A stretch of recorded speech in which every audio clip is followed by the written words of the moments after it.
Hello and welcome to the Tell Not Show. I'm Kiersha Fox, author of the Deception and Justice series. And I'm so excited to introduce you to my guest tonight. Rick Partlow graduated with a degree in history and a commission in the U.S. Army as an infantry officer. He has written over 60 books in a dozen different series, and his short stories have been included in 12 different anthologies. Besides writing and reading science fiction and fantasy, he enjoys spending time outdoors. Welcome, Rick. Can you tell us a little bit about your writing journey? What got you started and how's it going? Well, I started writing when I was a little kid. Robert Heinlein's Juveniles were like crack for me when I was like 7 or 8 years old. And I just couldn't get enough of them. And at some point, I realized he wasn't writing them anymore. And I just had to I had to start trying to write them myself. And of course, writing as a middle school kid, it sucked at first, and kept sucking for a long time afterwards until I got kind of serious about it in the late 90s. And I got an agent and finished a couple of books. And it wasn't for another 10 years, though, that I would actually get those books in front of other people when the Kindle revolution happened. And they both took off very quickly once they actually got up in front of people. And I realized I needed to write more.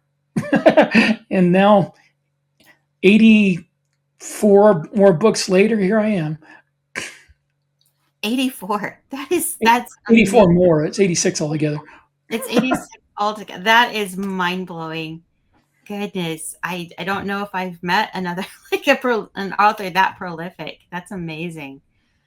It helps when you're trying to pay the mortgage. No. Oh yes. If you're writing as an income, that's motivation, isn't it? It was very motivating. When I was writing as a hobby, it was I found it relaxing, and I felt kind of guilty writing because I felt like I was wasting time. But now, no, it's I feel guilty when I'm not writing.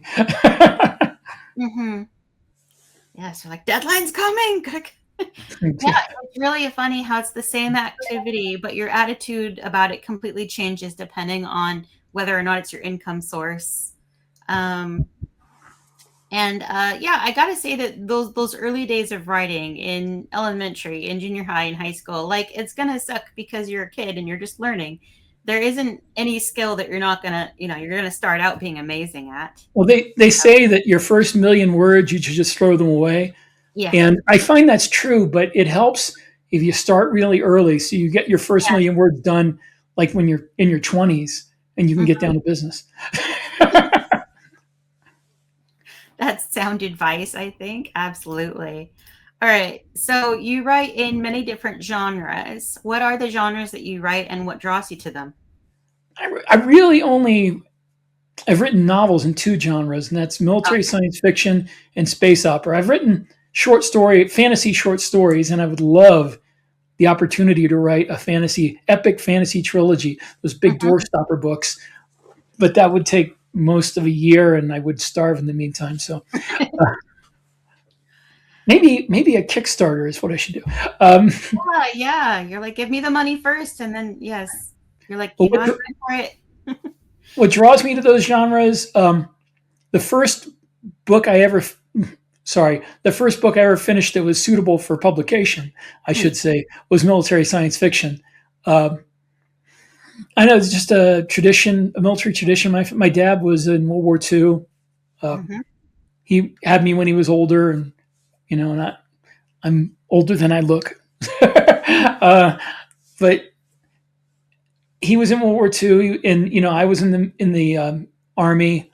My son's in the Army National Guard. It just goes down through the generations. So I wrote something that I was familiar with, and also space operas because, Star Wars was the thing when I was a kid. It's what I love science fiction anyway, but I got really excited about it after Star Wars.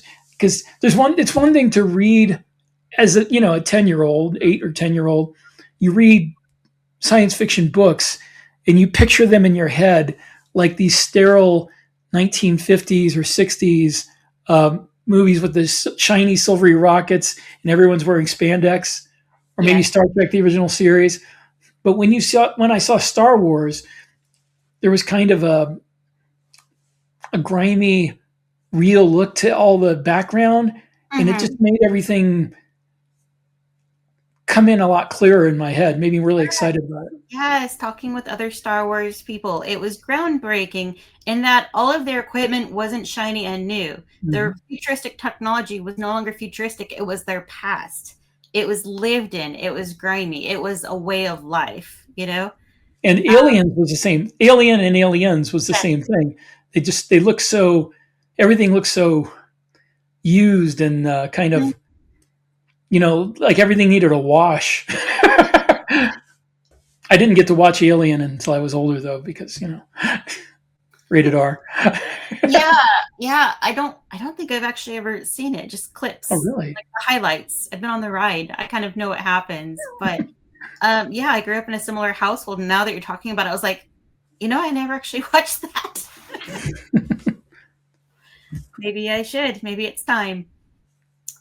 But Alien is an incredible horror movie. Aliens is just a masterpiece of science fiction, and it's one of the few movies that I would call kind of military science fiction. Because you got the colonial marines, you have all the military attitude in it, from all the people like Hudson and Hicks and Sergeant Aethon. Yeah, they each have their title and the hierarchy and a mission, and yes.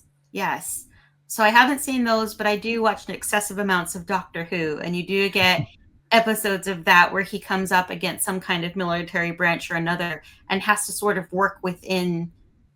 I haven't watched any Doctor Who like the whole season. Yeah. Since Peter Davidson was the Doctor. Oh, it's been a while then. I watched some of what's his name? The guy with the Weeping Angels. Tennant. David Tennant. David Tennant. I watched some of those episodes because it was really good, but I didn't watch the whole season. So I'm not That's as okay. familiar with modern Doctor Who. Yeah, no, they're a little bit hit and miss. You get those episodes that are amazing and so in depth and will make you cry because they're so beautiful. And others you're just sort of like, that was weird. Okay. Just to show how old I am, when I was a little kid, I would watch on PBS reruns of Doctor Who with Tom Baker. That was my Doctor Who when I was a little kid. Okay, so that answers the question of what drew you to the genre. It's in your history, it's in your family, it's what you know, but also it's what you're drawn to and the things that you loved as a kid. That makes a lot of sense. Can you tell me a little bit about your writing process? How do you go from like idea to finished draft? Well, ideas were never a problem. I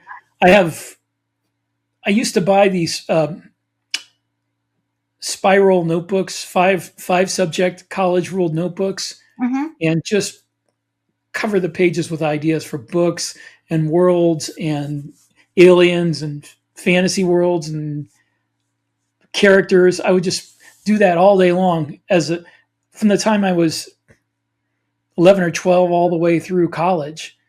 And so I have like this huge amount of this backlog of ideas.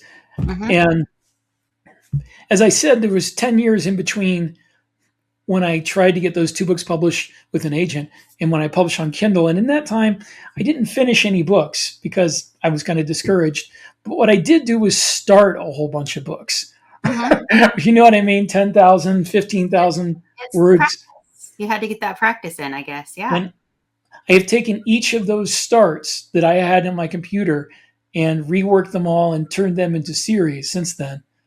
So that was, but what I usually start with, I get in my head, do I want to write military science fiction? Okay. Do I want to write a space marine or a commando or a fighter pilot or a space fleet okay, that's what's going to center on. What would make this somebody in this kind of situation different? Mm-hmm. What would make them not unique? Because there's nothing unique, but what would make them make them more interesting, make them stand out from the rest? So I get that idea about the character. What's like for Drop Trooper, Mm-hmm. like what would make a guy inside a battle suit different? Maybe he's afraid to get out of it. Maybe he's agoraphobic and can't stand to be outside without the battle suit on. That's the kind of thing. And then I think, well, how did he get that way? And that's how I came up with the character. So then I try to think of a future history and a civilization and a situation that would allow this character to stand out, to be important, to be special somehow. Mm-hmm. And once I get that situation, I start kind of surrounding him with other things like, what's his background? How did he get to be who he is? How did he get to be in the military?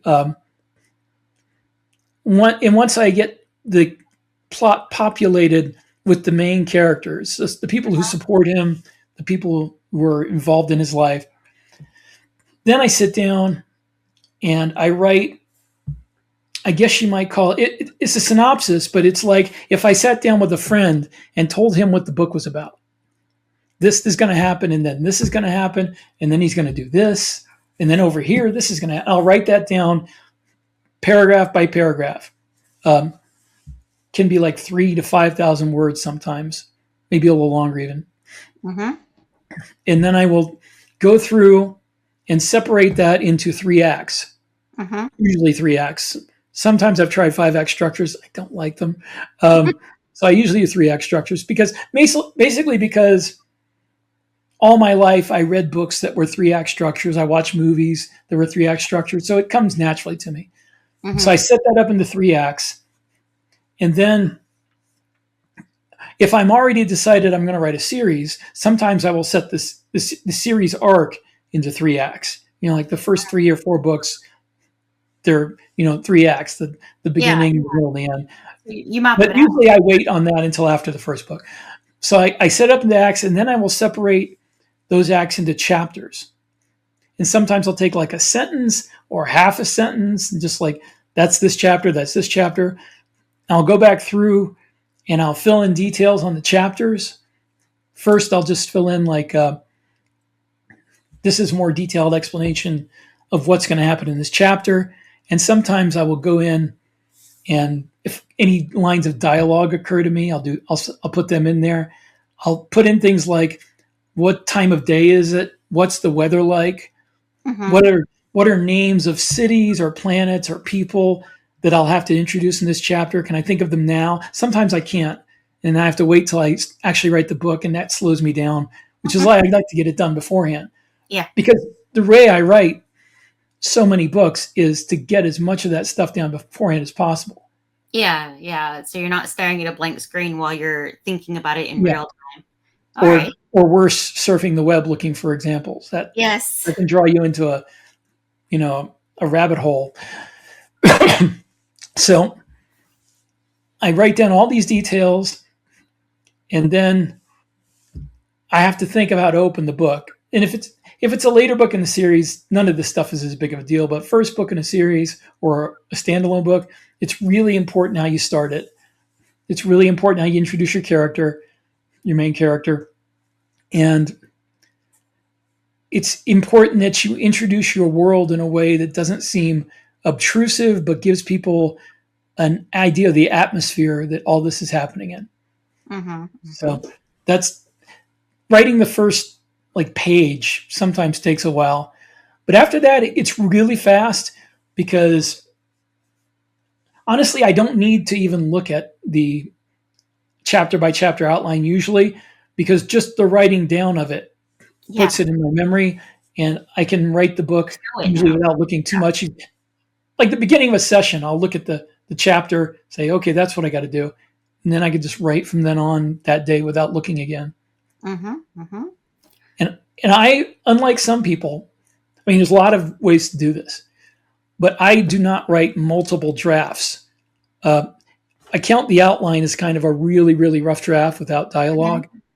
And then I write the main draft, and then that gets corrected, and edited. And usually I write slow enough and carefully enough, I guess, cautiously enough that I don't run into um,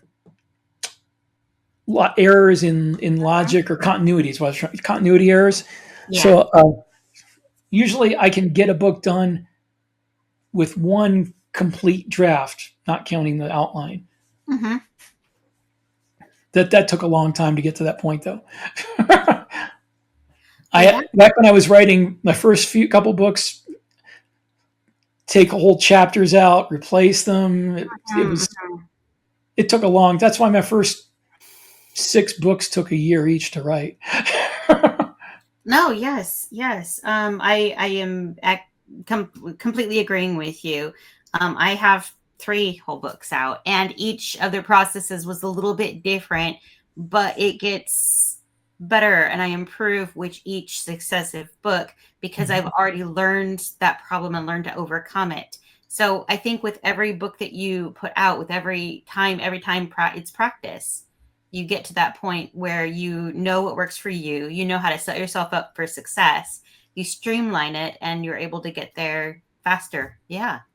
No, and I'm really appreciating that detailed, very precise kind of system that you have developed for yourself. I didn't even want to say anything because I might interrupt you, and then like, that's really cool. A lot of people say, "Oh, I sit down and I write, and chaos happens."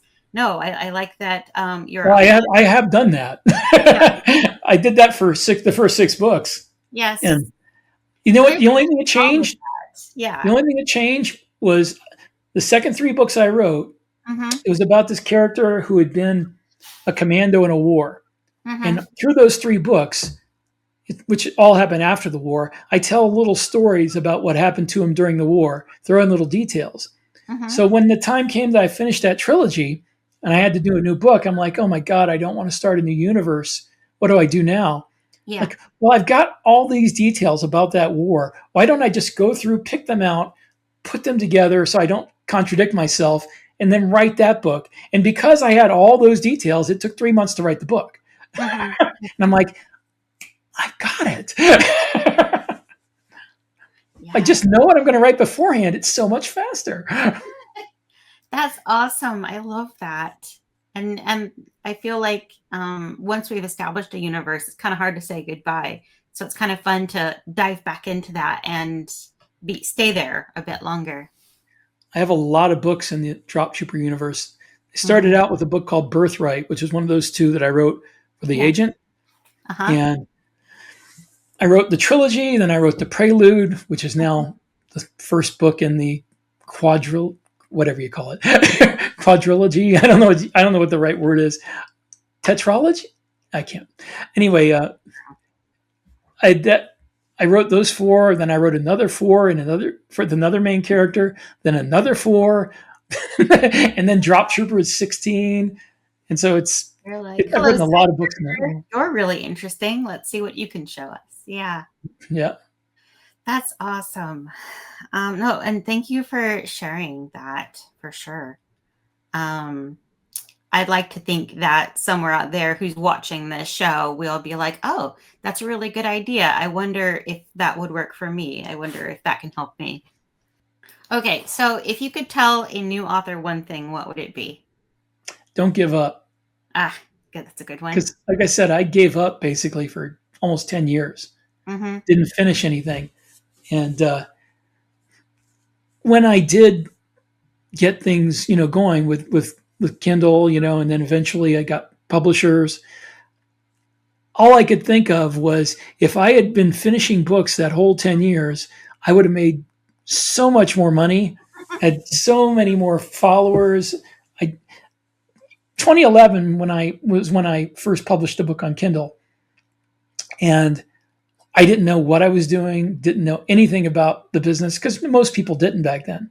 Those were No, the days of like, changed rapidly. oh yeah, those were the days of like Wool, if you remember Wool. I do not.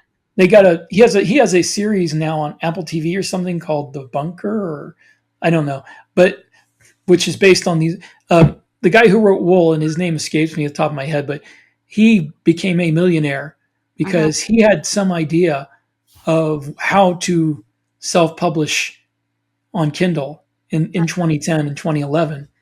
And there was several other people who did too.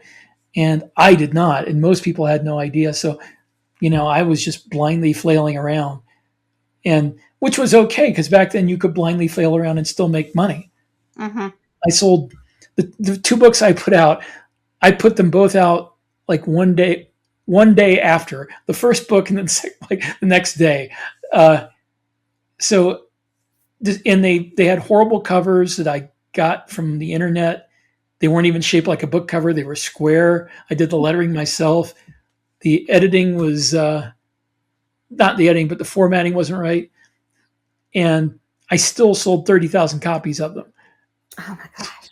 This is 2011. And there just wasn't enough content for people who wanted to read science fiction. And so they would, if anything like caught their eye, they were like, hey, read this one. And if I had all 3 books in that series written in 2011, and all 3 books in the other series, it could just boom, boom, boom. And instead, it took me a year each to write the next 2 books in that series, next 2 books in the other series. So I left a lot of money sitting on the table, and I regret that. But also, just from an artistic standpoint, I regret not finishing things, because the more you don't finish books, the easier it becomes to give up on them. Yes, you get stuck in that soggy middle and just leave, and you never come back. The mushy middle, and I'll tell you, even after I finished 6 books, the mushy middle really didn't go away until I started outlining. And for the first 4 I wrote after those 2, which had taken years, I got this process of when I hit a point where I didn't know what I was going to do next, I would just start writing little bullet points and little ideas of what could I do next? What could I do next? And I do like 9 or 10 of those. And by about the 4th or 5th, I would know what to do, but I kept doing other ideas. But then just to see if one of them struck me better. But at the end, I always went back to that. Yeah, that somewhere between 3 and 5, I circled that one and said, that's what I'm doing. And I'd have to do that over and over, all between about 20,000 words in to about 60,000 words in, just one idea after another to keep that plot moving. That's awesome. Okay. Do you have a favorite author, and what's something they do well? Oh, I have a lot of favorite authors, but Heinlein was my first love in science fiction. I read Have Spacesuit Will Travel like over and over and over. It was in the library, the old yellow book cover with the purple spacesuit on the front, and I would just check that out over and over.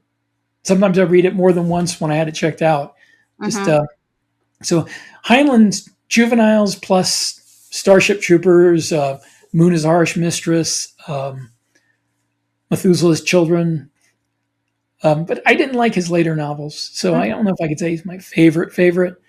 Those were clearly very influential on your growth and the direction that you decided to go in. And it sounds like you probably found a lot of inspiration in them. I did, and also by the time I had started writing seriously, William Gibson was one of my favorite authors. I really liked his cyberpunk, his Sprawl trilogy. It very much influenced me.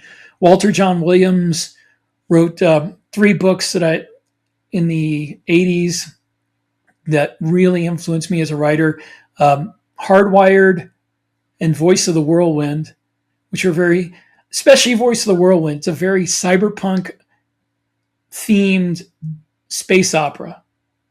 It's like combine them in a way that I had not seen anybody else do it till then, and that made me want to do it. And then he wrote one called Days of Atonement, which was kind of more of a techno thriller-ish science Mm-hmm. fiction, along the lines of what you would see later with what's his name, Jurassic Park guy, Michael Crichton. Mm-hmm. And but it wasn't so much the themes of the book, or not. I mean, it wasn't as much the ideas he dealt with, but it was the way he handled the philosophical themes of the book. Mm-hmm. Because Walter John Williams, in all three of those books, he takes a concept, a theme, and he organizes the book around it, but he does it so subtly that you don't feel hit over the head with it. Yes. Yes. Like in Voice of the Whirlwind, the book was kind of organized around reincarnation, Buddhism, karma, that kind of thing.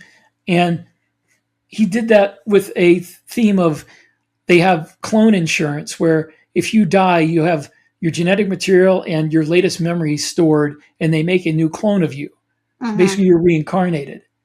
Mm. And it was very, very well handled. And Days of Atonement was more of like it was the seven deadly sins, Uh-huh. and them showed through different characters. So yeah, Walter John Williams is a fantastic writer, and he's written a lot of good stuff since then. But it's just those aren't written in about subjects that I'm really that into. Mm-hmm. And I know I'm kind of weird that way because some people We as read, humans grow and change, yeah, and our interests grow and change. And yeah. yes, I have an author that like was my favorite author when I was a teenager, but I went back and reread it, and I was like, oh, I. Well, I'm not that way. I mean, I can go back and reread those books and they still Yes, affect me. But yes, well, some people will read anything any writer who yes, they've fallen in love with writes. yes. I am not that way. If it's not about, if the book isn't about something that interests me, I'm not able to just sink myself into the craft of the writer and ignore the fact that I don't like these characters. I don't like this situation. It's not interesting to me. You Yeah. know, Mm-hmm. even series can be like, no offense to him at all. He's a great writer. Jim Butcher, his Harry Dresden series, I loved that series. Butcher is an incredible writer, but he got to about book 14-ish, and I'm like, I'm just not having fun anymore. Mm-hmm. And I kind of stopped reading it. And it's not that he's a worse writer or that his characters are less interesting, but he's writing about situations that don't interest me as much. So I just kind Yeah. of fall out. And Yeah. That's okay. There's no rules. You can read what you want, and for whatever reason you want. It's whimsy, right? As long that's the whole point, is that you're having fun, and that's a journey that you want to go on with the characters.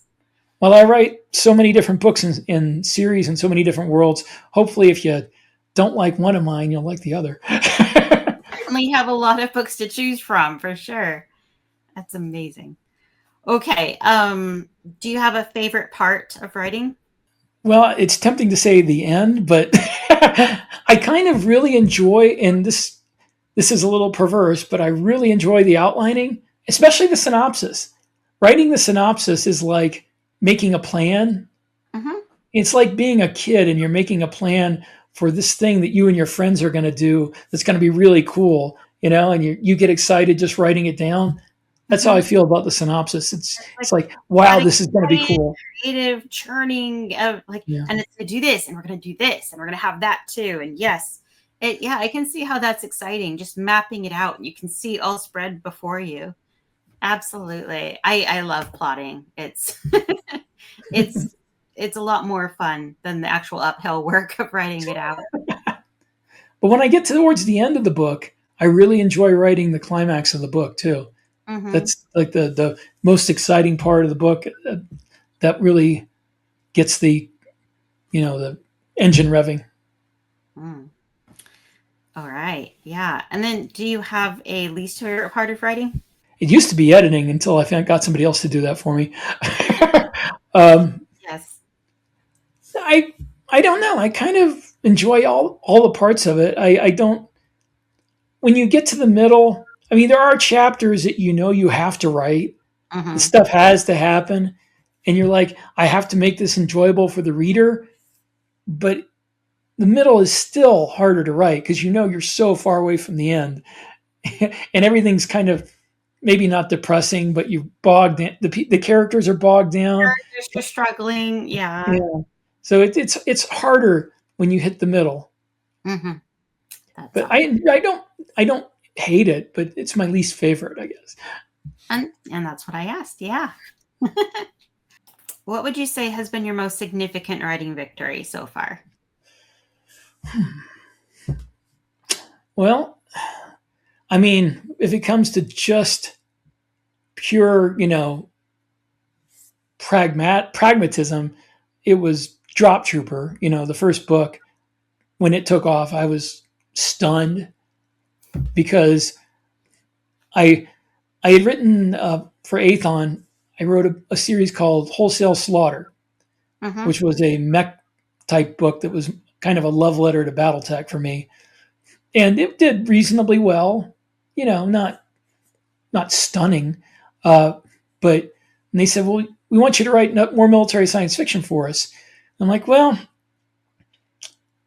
I wasn't really in the mood, but I'm like, I'll do it. I know I can do it in that war that I did back in that Birthright prelude. I'll just write something else that happened in that war." And I said, what have I not done? I've done commandos. I've done fighter pilots. I haven't done Marines. I always talk about these Marines and their big battle suits. I haven't Mm-hmm. written about that. So I'll just write like a trilogy about that, and that'll, maybe that'll do okay. And then Mm-hmm. the first book came out, and they're like, "Oh my god!" So that was probably the biggest business triumph. But as far as how it made me feel about myself as a writer, was probably that prelude that I was talking about, that war prelude, because the month that I put that out, it and the 3 books that followed it, that it was a prelude to, prologue, just took off, and I reached heights that I had not dreamed of seeing before when it came to like rank and readership and how many books we're selling and how many page reads on Kindle Unlimited we're going through. I'm like, wow, maybe I can really do this for a living. Yes. How validating is that of Oh, people? it was incredible. Of course, I overreacted because when you first put a book out, you make all this money in 1 month, and you're like, wow, if I make that over 12 months, well, I'll make this much this year, and we can buy a new house. And then like, oh, well, that doesn't happen. It goes downhill. The people who read it, not everybody, but the people who are going to rush in and read it already read it. So it kind of steadily goes a little bit down each month. And Oh, I was like, yeah. ah. Yeah, I'm not fantastic at marketing. I know that that's sort of an art and key to selling a lot of books. I'm still I learning for don't sure. know anything about marketing. Oh yeah. That was a shocker to me, is Mhm. because I didn't market it really. I don't know how it took off. I have no idea to this day. It just, something hit, and it did. And I tried to learn about marketing after that, Uh-huh. and my income went down Mhm. for 2 years in a row when I tried to do marketing. And I nearly stopped writing as Uh, professionally. And then I found Aethon, and I let them do the marketing, and I'm like, thank God, because I don't know how to do it. I mhm. suck at it. Yeah, right. I'm gonna write that down really fast. Aethon. Anyway. Yeah, um, they at the time, they were just starting out, so I was a little trepidatious about letting somebody else handle it, but mhm. they really knew their stuff, and I got in with them, and they really, I mean, you know, um, Contact Front, the first book in Drop Troopers, in Barnes and Noble now, Oh, that's so cool. so it's Yeah, they have treated me very well through the years. that's wonderful. I would that's one of my aspirations is to see my book in a bookstore. Yeah. It only took me 59 years. But you made it happen. I think Yeah. that's magic right there. That like you kept going. You Well, I didn't shouldn't say stop. 15. It took me between the time that I started trying to get published Mm-hmm. with the idea of being a bookstore, and the day that I actually saw my book in a bookstore, I think that was about 20 years. Mm-hmm. So that's You got a later start too, as well. So I got a later start into actually publishing. Yes, trying to get published. I started when I was in my late 20s. Just took a long time to actually do it. get there. Yeah. No, it's probably a good thing that the easier self-publishing didn't exist when I was considerably younger, because I don't think I was ready either. Well, the great thing about that, though, and this is another advice that I give people, if they're considering self-publishing and they're like, but I don't know if this book is good enough. It's like, publish the book under a pen name. Mm-hmm. Find out, you publish it, and then you get reactions, you get reviews, you get people telling you, is this good? What's the problem with it? And then if you decide that you want to rewrite this and do it again, unpublish it. You can. Absolutely. And then redo the whole thing, publish it with another title, with your name, and it's a clean slate. That's the great thing about it. And if it takes off like gangbusters, you stay with that pen name and you write under that for the rest of your life. That's the lucky name. You found it. Yeah. That's exactly right. Awesome. I'm lucky I scored my own name. Otherwise, I would have to change it to something else. That was lucky then. Have you ever been given writing advice that didn't work for you? It's hard to put a finger on one, because once I started getting into the world of writing, I got so much advice from so many people. I think that the main advice that I got that really did work was Heinlein's, if you're going to be a writer, you have to write. Yeah. And yeah, maybe I think somebody advised me once to try to make my novels look like the ones that were highest up in the rankings in my genre. That never worked for me, and I don't think it's good advice. Okay. If you aren't interested in what you're writing, you're not going to write a good book. If you're doing what everybody else is doing, like, you'll fit in, but you won't stand out. It's not going to be as successful as if you would pick something that people got interested in and you started a new trend. Mm-hmm. Mm-hmm. I like that insight there. Thank you. Okay. Well, do you have any of your books handy? You want to show off those covers? Maybe tell us a little bit about your series? It's called Archangel. Mm-hmm. Book 1's called Fallen. There are 4 books out, and book 5 is coming out in January. And this is hasn't been my most successful series ever. I mean, it's doing okay, but it's one of my favorites to write. Yeah. I really loved the main characters. I loved the conceit of the book, that these commandos were named after archangels. You know, they all have, like, the main character was the archangel Michael, and his friends were Castiel and Raphael. You know, and and they were sent. They were like cybernetically and biologically augmented and sent in to fight these superhuman, genetically engineered creatures that used to be like a kind of a worker species, and they rebelled, and then they fought them, and then later on, after the war, he finds out that he was fighting on the wrong side. Uh-oh. And he finds out the hard way when basically his family gets, blown up in the process, and he almost gets killed. Oh. So he has to figure out a way to undo what he did during the war, and he has to team up with his old, teammates, the surviving ones. And I had a lot of fun writing the series. And if it doesn't go past 5 books, I'll be sad, but it was a lot of fun to write, so I don't regret it. Brent Parthett, name of the main character, he's one of my favorite characters to write. So if you want to see one of my favorite series, this is it. And I mean, Contact Front is my biggest seller, and I have a special place in my heart for Cam Alvarez, the main character. But yeah, I've been wanting to write this for a long time, and I had a lot of fun writing it. So Yes, I think that you can tell when an author is really enjoying their own book, because there's many series that I've read, and the first few books are great, and then as it goes on, I kind of was like, I feel like the author is less enthused than they were starting out. They weren't as happy with this. Like, it's done, it's there, but like, I don't know, something about the joy. yeah, Joy comes through when an author is enjoying their own work, I think. I think the feeling I get is when they start to hurry things up, Yeah, yeah. when plot points that should have taken a long time get just like compacted.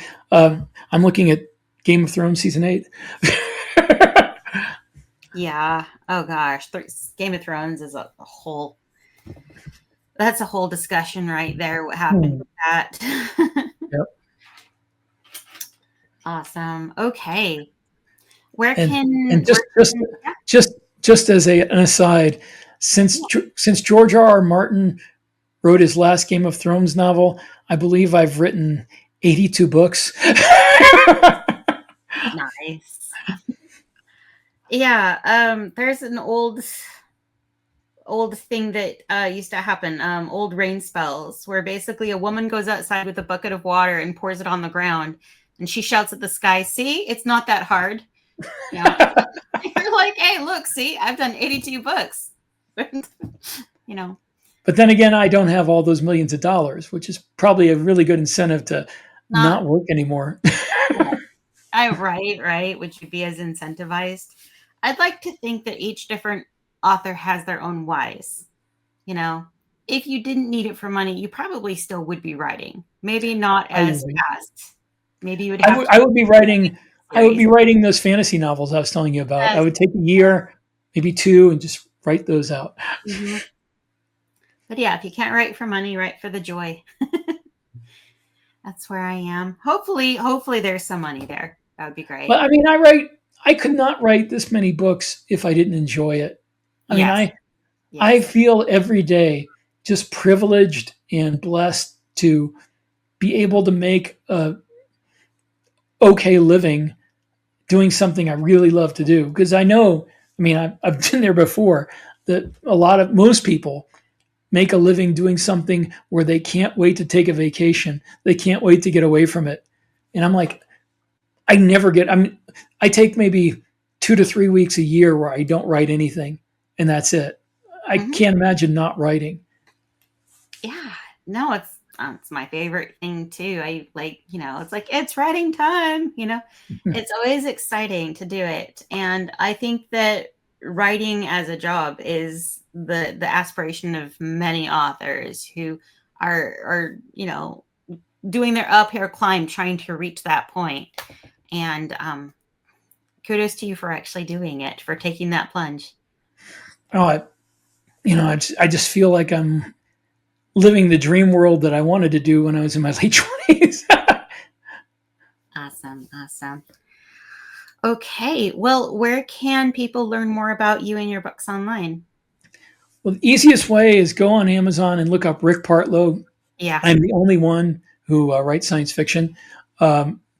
Some people it's harder, like they have kind of normal names like John Smith, but there's only one other Rick Partlow who's a writer, and he writes totally different things. So science fiction, Rick Partlow, that's me. I also have a Facebook page, author page called The Science Fiction Worlds of Rick Partlow. It's facebook.com/Duty Honor Planet, which is the first book I finished for publication. And they can also email me if they like at dutyhonorplanet487@gmail.com. Okay. Well, thank you so much for being on my show. I really appreciate you taking the time. Thank you for having me. I'm happy to be here. And thank you for everyone who's listening, and join us next week on Friday. And remember, there's always more than one way up a mountain. To be on our show, find us at social media at The Tailknot Show or email us at thetailknotshow@gmail.com. Thanks and good night.